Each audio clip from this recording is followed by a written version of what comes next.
Good morning. Thank you for being here. I'm glad to participate in this second strategic dialogue on disrupting transnational criminal organizations, or TCOs. Secretary Tillerson and I, together with our colleagues, our new Secretary of Homeland Security, Secretary Nielsen, and Attorney General Sessions, are grateful to our friends from Mexico for making the trip to Washington to discuss this important topic this morning. The threats we face today are increasingly complex and require a closely coordinated response, particularly given the 1,900-mile border shared by the United States and Mexico. Today's conversations build upon the very productive meetings Secretary Tillerson had in Mexico in February and in Washington in May on broadening our security cooperation to confront TCOs. It's clear that we have a reliable partner in Mexico. We continue to advance our shared goal of developing new ways to disrupt TCOs and the networks of criminal activity they perpetuate. We are strengthening cooperation with Mexico to interdict illegal transports, find and punish criminals involved in these organizations, and cut off their sources of funding. This is a grave problem that our countries share. Deaths related to TCOs and from the drugs they peddle affect communities on both sides of our border. According to preliminary figures, more than 64,000 Americans died from drug overdose last year. The death toll from synthetic opioids alone claimed more lives than both heroin and prescription painkillers. Many of our Mexican neighbors have fallen victim to drug-related violence as well. Close collaboration is the only way we can tackle a problem that has no regard for international borders. Today, our two countries have one of the most extensive bilateral law enforcement relationships in the world. 11 U.S. law enforcement agencies are represented in the U.S. Embassy and consulates across Mexico to work closely with their Mexican state and federal counterparts. And through the Mérida Initiative, we're helping to build the capacity of Mexican law enforcement and judicial institutions. For example, we're providing Mexico with the tools to more effectively eradicate opium poppy and support enhanced border security. Our continued support for Mexico's judicial reform is bringing criminals to justice and making communities more resistant to TCO recruitment. We've also enhanced cross-border communications to work more effectively and efficiently together.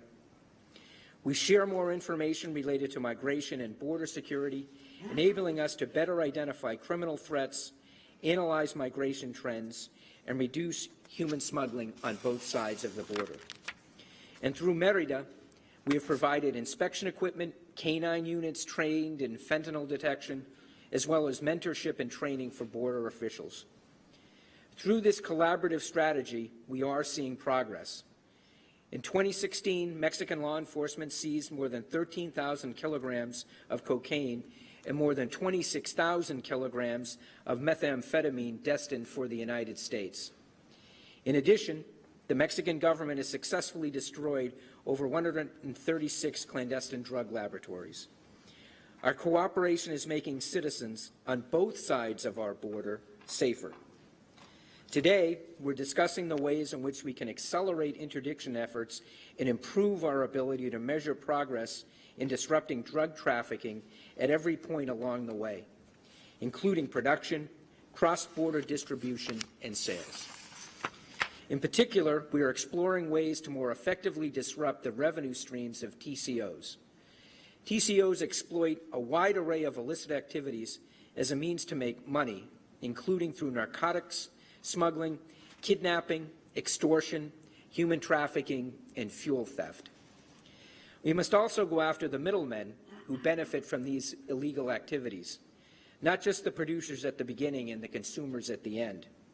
Our respective law enforcement agencies and judicial authorities are committed to cutting off their sources of revenue. To do this successfully, we must implement new approaches that seek to improve information sharing and legal cooperation, ultimately denying revenue and seizing the assets of TCOs. TCOs are far less effective at carrying out illicit activities when their sources of revenue are dismantled. By cutting off these funding mechanisms, TCOs will lose their ability to corrupt institutions, buy sophisticated weapons, and maintain their criminal infrastructure. Finally, we recognize that we must reduce the demand component of the drug problem here at home in the United States. As long as we continue to provide a thriving market, TCOs will keep coming to the United States.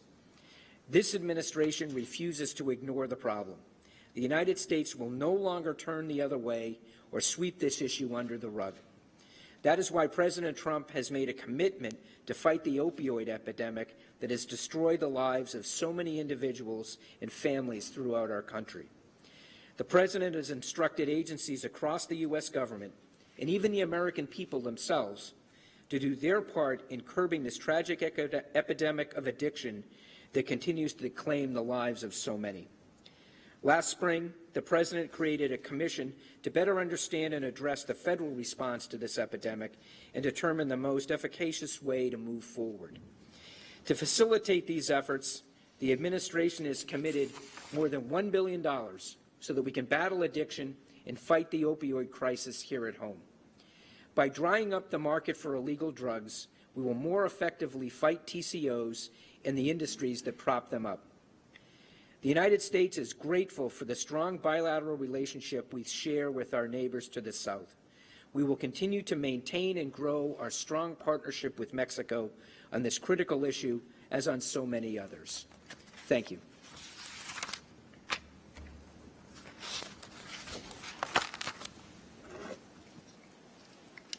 Thank you very much. Voy a hablar en español.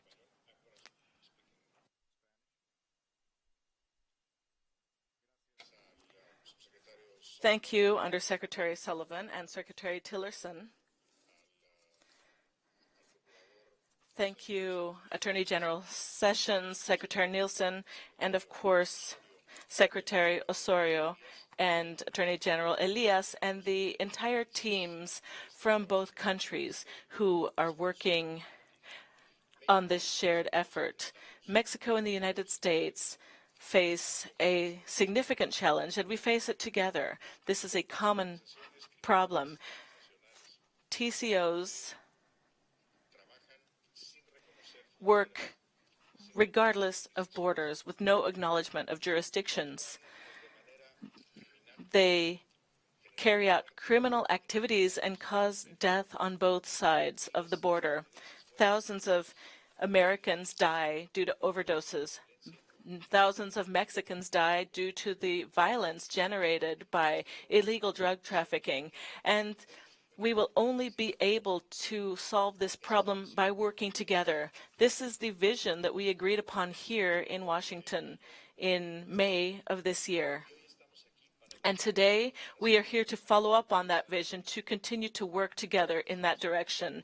In May, we agreed that in order to work together, we must overcome this tendency, the blame game that we have both assigned mutually, where Mexico traditionally has blamed the U.S. for drug demand and the U.S. blames Mexico for drug supply. We must overcome this dynamic, this mutual blame game. In order to do this, we need trust. We need hard work. It means we need effective actions, and that is what we are doing here today.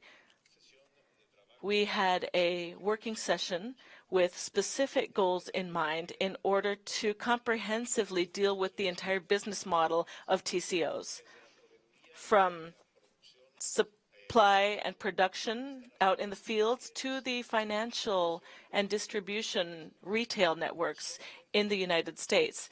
Only by attacking this chain at every point along the way will we be successful in eliminating this scourge which is harming both countries.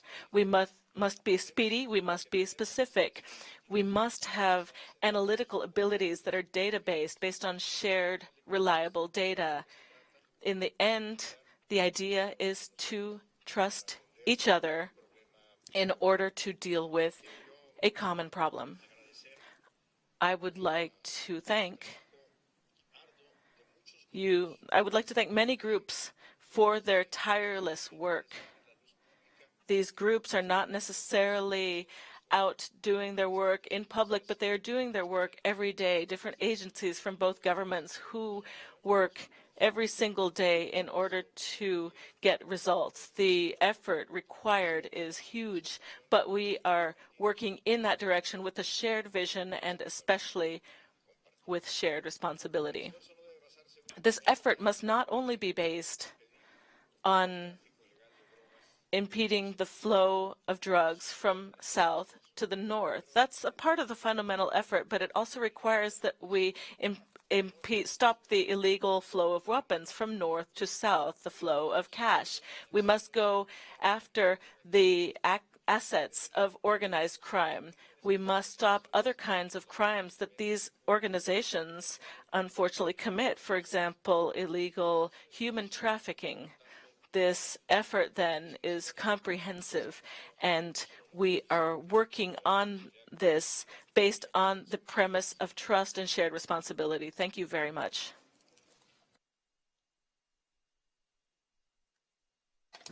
Good morning. It is my honor to join today with leaders from the government of Mexico in taking on this TCO threat in the Western Hemisphere. I'd like to thank Secretary Tillerson and Deputy Secretary Sullivan for hosting us in this very important discussion. Today we are talking about TCOs and specifically continuing the work that we have begun in the spring to address this growing threat. TCOs are responsible for some of the gravest threats to our homeland security today, and the Department of Homeland Security takes this very seriously.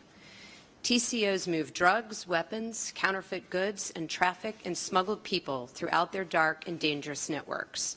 These TCOs are also responsible for devastating violence on both sides of the border, as you've heard in the previous remarks. I was at the border in Texas just yesterday and was briefed on the very violent chaos that occurs on both sides of our borders due to the networks and our inability currently to completely stop their activities. But we must stop them, and together we will. We are mutually committed. We've discussed that this morning so far, and I look forward to continuing discussions as the day goes on. Detecting, deterring, and dismantling these TCOs continues to be of utmost importance to the Trump administration. As you see here, we have multiple departments committed to working with the government of Mexico towards this end. It's certainly a priority for me. The United States is proud to call Mexico its partner in targeting this threat in production and distribution networks, not only throughout Mexico and the United States, but throughout Central America. Together, we can be leaders in the entire region to combat this threat. Today, I am proud to say that Secretary Osorio, Chong, and I will sign a memorandum of cooperation to fully implement the Criminal History Information Sharing Program. Through this program, our U.S. Immigration and Customs Enforcement will be able to provide Mexico with the U.S. criminal history of repatriated Mexicans. The agreement we will sign today will transition to a biometric-based platform so that ICE can share biometric data, notice of more than 350 conviction codes, and any known gang affiliations with our Mexican counterparts and partners.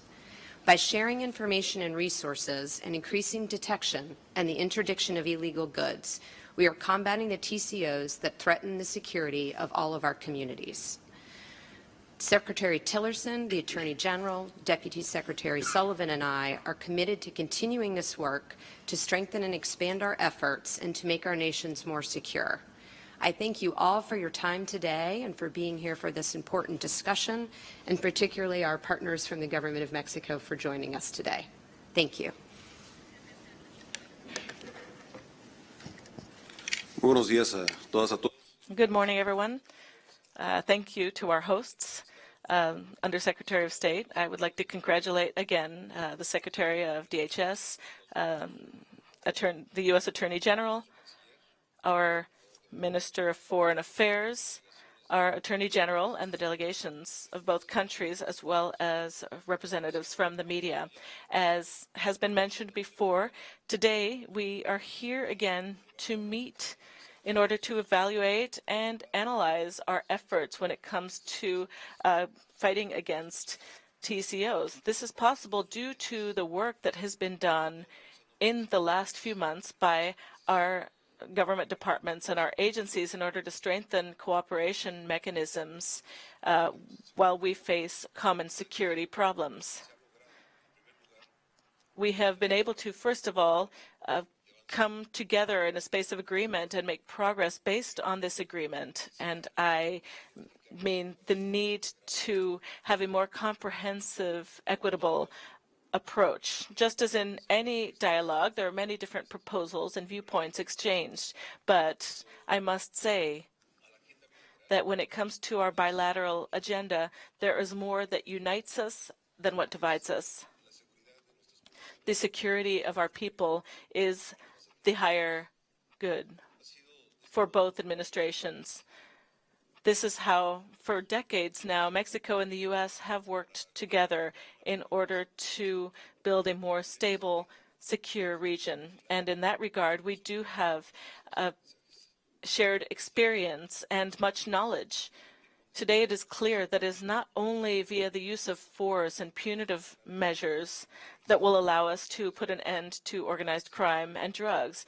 Rather, this is an extremely complex problem with economic, social, financial, and logistical aspects involved that call on us to strengthen our efforts as governments. And doing this together is the only way we can coordinate our actions and be more effective.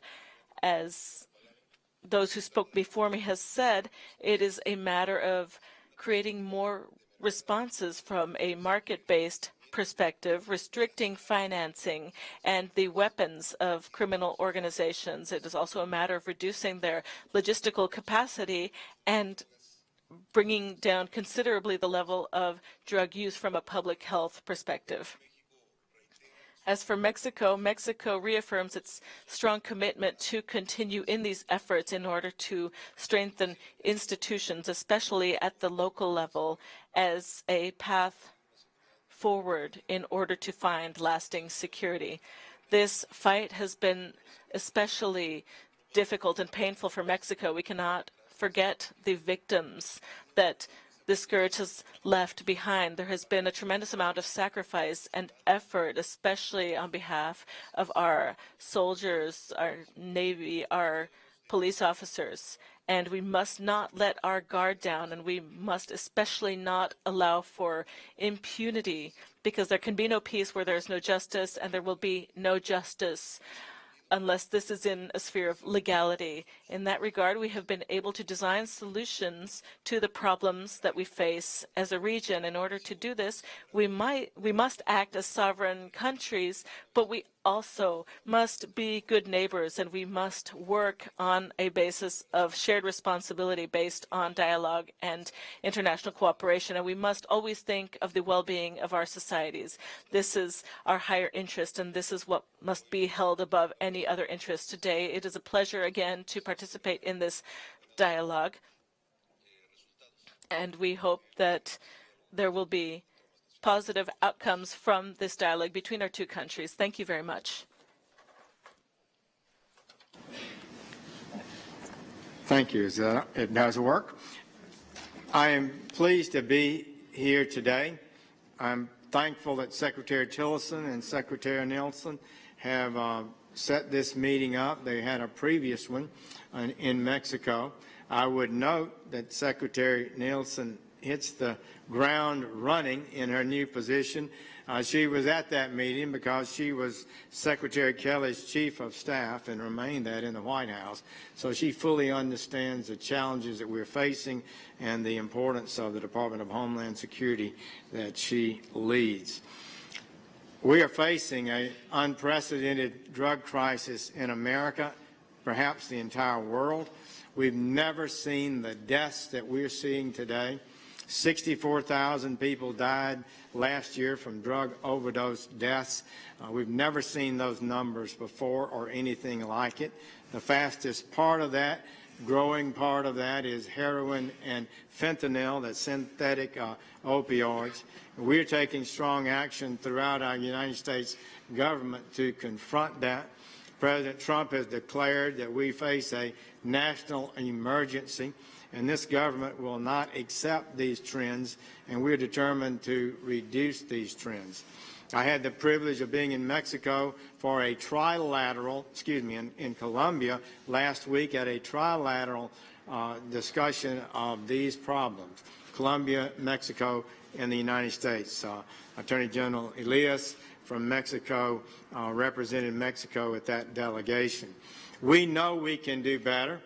And as the Secretary Videgaray mentioned, it's an attack. It must be an attack on the entire distribution network, from the production to the manufacture to the distribution to the actual sale in our communities and on our streets. All of that, if done effectively, can begin to reverse these trends. We're seeing in the United States greater availability of drugs, lower prices for drugs, and greater purity of the drugs that we see.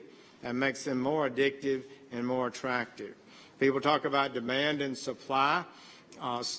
Demand can create a supply, and supply can create a demand. Well, I think we're heading in the wrong direction on both of those issues. So it is a pleasure for me to be here. We discussed under the leadership of Secretary Kelly and Nielsen and our Mexican colleagues some concrete ways that we can make this better. And that's what we intend to do. Our Drug Enforcement Administration, our FBI, our ATF, and our entire team at Department of Justice are committed to this effort, and I believe that we can and will be successful. Actually, the President sent us 3 executive orders when I became Attorney General. One of them was to dismantle transnational criminal organizations, and that's what we intend to do.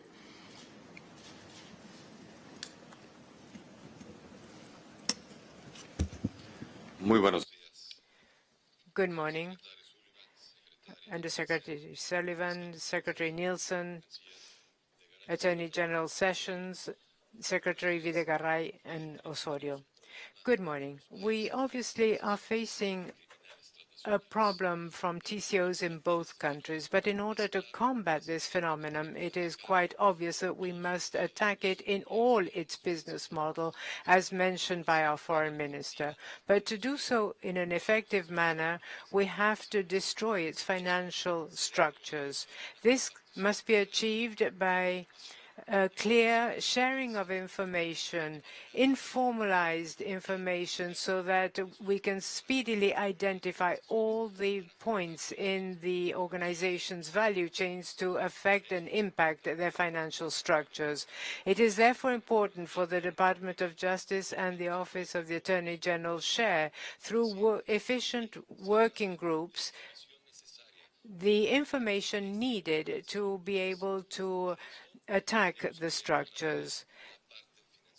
We not only need to look at the financial aspects, but we should expand this to look at the enterprise model used by the TCOs to move their assets and resources. How can we do this? It will be by the sharing of information and data between the two countries. This will give a major blow to these organizations, something that is needed by the societies of both of our countries. Thank you very much.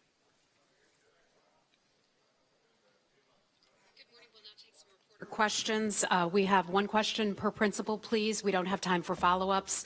We'll start with Nike Chang from Voice of America. And Nike, if you could please address your question to the principal. Thanks. Sure. Thank you very much. My question is addressed to both sides, that if the ongoing strategic dialogue to disrupt TCO has any implication on the NAFTA talks. Specifically, has President Trump's promise to build a border wall and threats from the administration to pull out of NAFTA had a negative impact on joint security efforts? Thank you very much. Well, the NAFTA renegotiations are ongoing, as you know. Round 6 of the negotiations is scheduled for January in Montreal. And I know our negotiators have been working diligently with their Canadian and Mexican counterparts to make progress. The United States is committed to a comprehensive negotiation process that will upgrade our agreement and establish 21st century standards. But The NAFTA negotiations and the agreement itself are only a part of the enormous relationship between the United States and Mexico. I've spoken about this with Foreign Secretary Videgaray in Mexico City 2 months ago. Our relationship with Mexico, the United States relationship with Mexico, is so broad. We have a common history, a shared border, a long history, shared culture. The volume of our trade is enormous, almost $600 billion a year last year. That's $1.6 billion a day. We're working hard to upgrade and improve NAFTA, which is an important part, but only part of our relationship with Mexico. Ahora tiene la palabra. I now give the floor to Armando Guzmán of Televisión Azteca. Secretary Videgaray. In English and also repeat briefly in Spanish. The cooperation between the two countries in this matter has been long and high for many years. But now there is a talk, because the two countries are friends and are partners, but now there is talk on this side of the border of building a wall. And also there is a talk of canceling the long partnership about NAFTA. And I wonder if these situations would affect directly this high cooperation between the two countries, and if that has been talked between the participants on this meeting, and if that has been clear for both sides of this meeting as well. Le quiero preguntar brevemente esta situación de amistad. I'm briefly repeating in Spanish. There's great friendship and partnership between the two countries, and trade relations are also important between the two. But now, with talks about building a wall and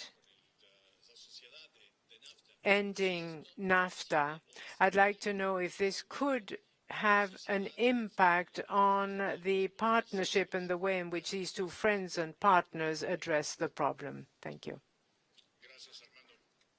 Thank you, Armando. Let me be absolutely clear on the matter. Mexico cooperates with the United States when it comes to security, because that is in Mexico's best interest. We work together with the United States to combat TCOs, defending the security of Mexicans, because that is in Mexico's interest. Therefore, cooperation occurs not as a barter or an exchange between economic aspects or security or anything else. We do it with the clear conviction that this is in the interest of Mexico and the Mexicans. That is why we are here. We are here while the commercial negotiations are ongoing under the leadership of the Secretariat of Commerce. While this takes place, we are also meeting here. We are here to defeat these TCOs that on a daily basis threaten the lives of thousands of U.S. citizens and thousands of Mexicans. In Mexico, it can be the Army, Navy, soldiers, but also many young people involved in organized crime. We are convinced that this is a transnational phenomenon that we can only vanquish definitively if we work together as a team with a shared trust and vision with the government of the United States. Luis from the Associated Press. Thank you. Good morning. I'm Luis Alonso with AP. Thank you for this opportunity. I would like to ask the U.S. side how the U.S. evaluates Mexican efforts to fight illegal trafficking of fentanyl that you, Prosecutor, mentioned. What percentage of the U.S.-bound fentanyl come from Mexico? And also, in a more general sense, I would like to get your opinion, because it seems that violence related to organized crime is rising this year in Mexico. Is the strategy working? What changes need to be made? Lo que le pregunté al lado estadounidense es...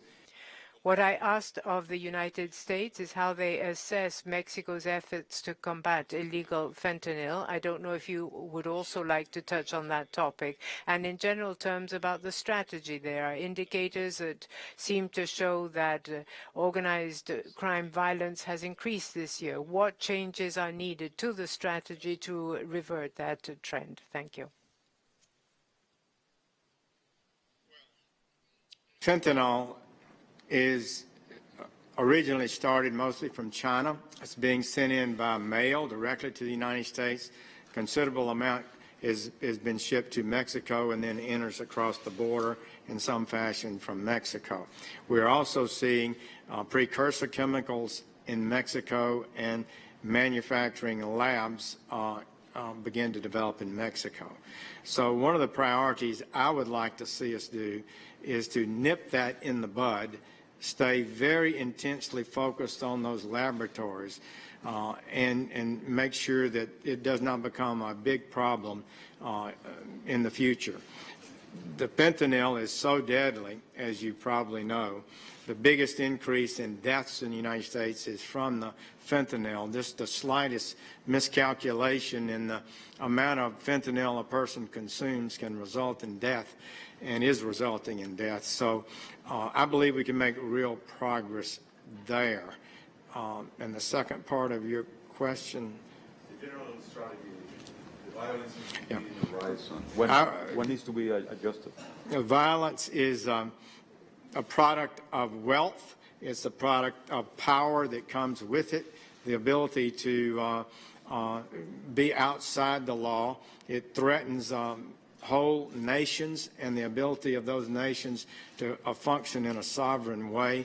I think it's all of our responsibilities to do all we can to reduce this threat that comes from these cartels. They cannot go to court to enforce their decisions. They do it by the barrel of a gun, and death and destruction always arises from more and more powerful cartels.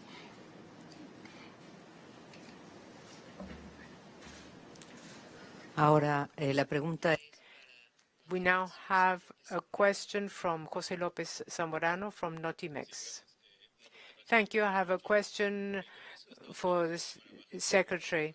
The U.S. Congress has approved the Bill 336 showing that Mexico is a partner for the United States, but we also see it in the concerns in these countries about the impact it may have on cooperation for security. If the United States decides to abandon NAFTA, there are also reports that the United States is also going to shift funds, for instance, payment to the DHS agency and from technology, and to use it to build a wall. What impact will this have on the bilateral impact if the United States goes ahead with the plan for the wall, and if it eventually drops NAFTA?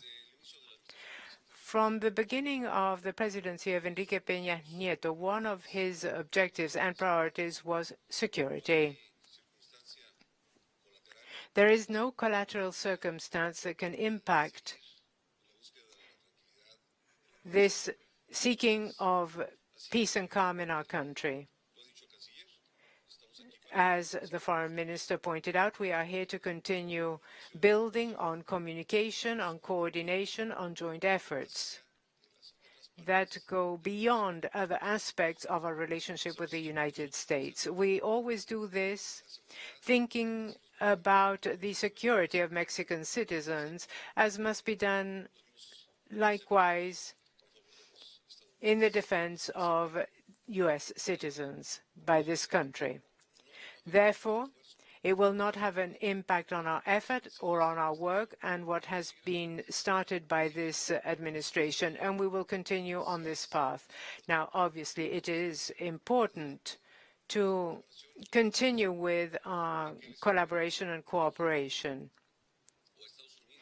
Why would Mexico or the United States only think about eradication or shutting down laboratories if our countries were to continue having problems in the transfer and transport of drugs and its consumption. It would be pointless for Mexico to pursue a process to identify and capture criminals if we don't have any information on the financial and logistic chains of the criminal groups in here in the United States. Both sides are interested in obtaining information and data, so over and above any other interest, we must always place the security of the people we serve, and we will continue forward with that basic goal and objective for the government of the Republic.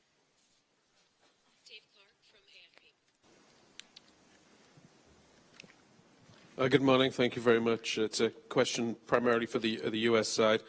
Last week, Mexican journalist Emilio Gutierrez Soto was arrested in Texas. He's now in El Paso, and his asylum has been denied. He's facing expulsion. Obviously, the TCOs you're talking about today find the activities of a free press annoying, otherwise they wouldn't have killed 11 Mexican journalists this year and many more in years previous.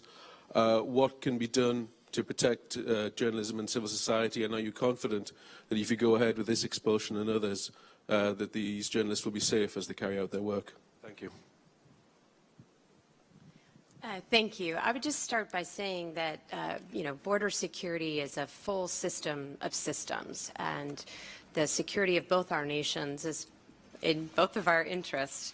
I think what we've talked about today are all of the things that can not only cross the border, but because of that, the violence that is caused, how it can affect other parts of both of our societies, including the media, the social press, and the non-governmental organizations who try to help combat these threats. What we've talked about today are ways that we can further share information. We'll continue to do that. As I mentioned earlier, the agreement on sharing criminal information specifically is meant to help both sides better understand that threat picture and perhaps to understand who is targeted by that violence coming out, emanating from the TCOs. So we will continue to work together. It's certainly top of mind, all the various parts of our communities that are affected by this TCO threat. And I look forward to working on further agreements to do just that. Ahora tiene la palabra José Díaz Briceño. I now give the floor to José Díaz Briceño from Reforma. Good morning.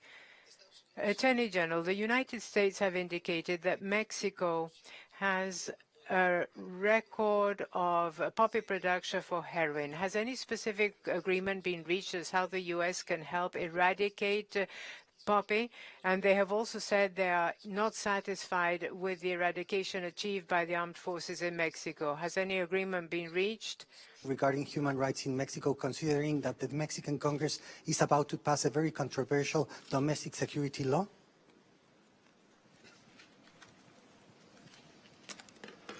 Muchas gracias. Thank you very much.